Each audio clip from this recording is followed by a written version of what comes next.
আধুনিকায়নের পর নতুন রূপে সেজেছে রমনা পার্ক। পার্কটির দুই পাশে বসানো হয়েছে ওয়াকওয়ে। ভেতরে রয়েছে বেশ কিছু স্পিডবোট, আপনি ঘুরতে পারবেন, হাঁটতে পারবেন এবং এখানে বসে নিরিবিলি সময় কাটানোর এক চমৎকার পরিবেশ। ঢাকা শহরের একেবারে মাঝখানে রমনা পার্কটি সবুজে ঘেরা। চমৎকার একটি পরিবেশ। ভিতরে রয়েছে রেস্টুরেন্ট, পাবলিক টয়লেট সহ সব ধরনের সুবিধা। আজ আমরা এই পার্কটির বিস্তারিত দেখব।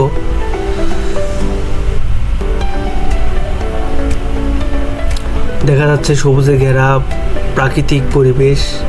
এই পাশে মৎস্য ভবন।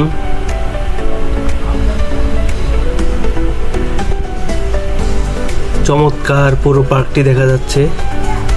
নীল জলরাশি, সবুজ ঘাসে ছেয়ে আছে পার্কটি। নগরবাসীর ক্লান্তি দূর করতে এই পার্কটিতে সকাল সন্ধ্যা 24 ঘন্টায় মুখর থাকে।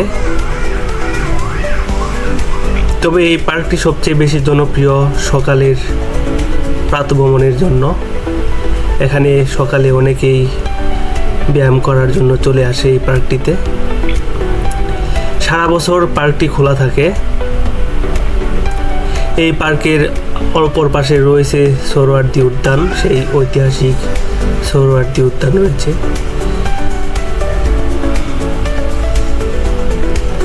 সামনের অংশটি দেখতে পাচ্ছি।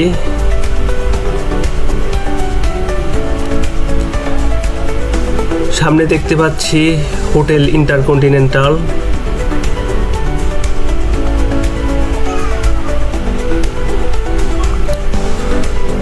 পুরো পার্কটির আয়তন প্রায় 69 একর জায়গার উপর প্রতিষ্ঠিত এই পার্কটি। ভিতরে রয়েছে কিছুক্ষণ পর পর বসার জায়গা।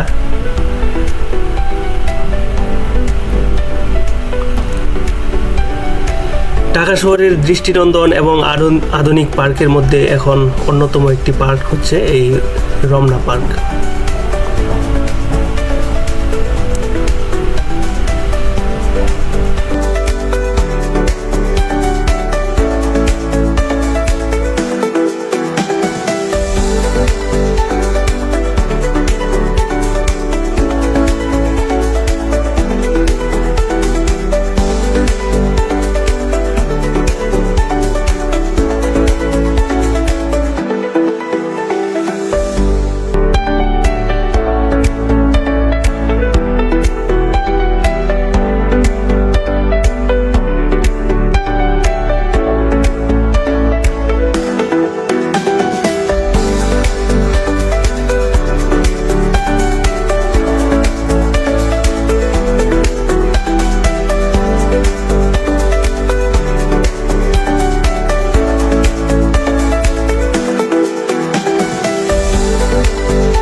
ভিডিওটি ভালো লাগলে অবশ্যই লাইক, কমেন্টস এবং শেয়ার করবেন। পাশাপাশি ইউটিউবে সাবস্ক্রাইব করবেন। সবাইকে ধন্যবাদ। আল্লাহ হাফেজ।